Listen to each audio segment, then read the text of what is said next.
Good evening. It's good to have you with us here at 5 o'clock. I'm Tammy Melchak. And I'm Jim Scott. Welcome back.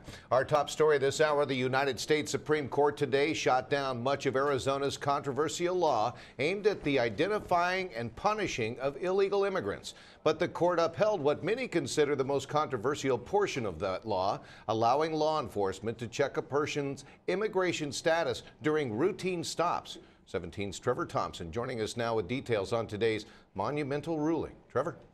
Jim, the majority of justices ruled that states and local law enforcement have virtually no responsibility in handling illegal immigrants, but they said asking a person about whether he or she is here legally was well within the rights of local departments.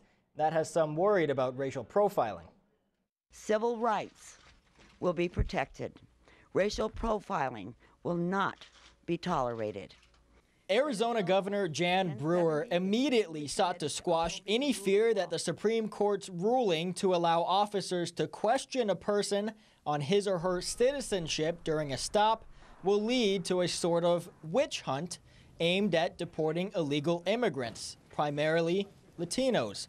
The law requires reasonable suspicion, but local Latino leaders are concerned about what will constitute that reasonable suspicion.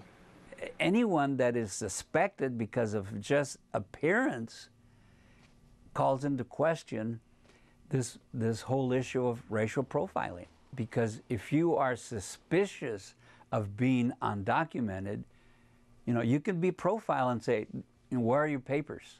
But Jess Nieto of the Heritage of America Foundation says he's happy the court shot down 3 other parts of the law. 1, the ability for local agencies to arrest illegal immigrants. 2, criminal prosecution for undocumented immigrants.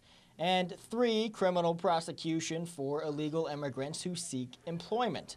The key thing that happened that I think is very important is that Arizona essentially was told you cannot come up with your own state legislation, laws that counter those of the federal government.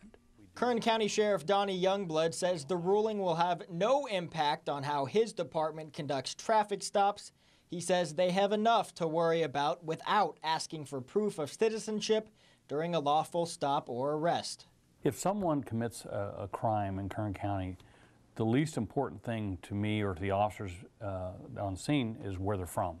The fact they committed a crime and need to be removed from the streets and so the victim and other people are safe is most important.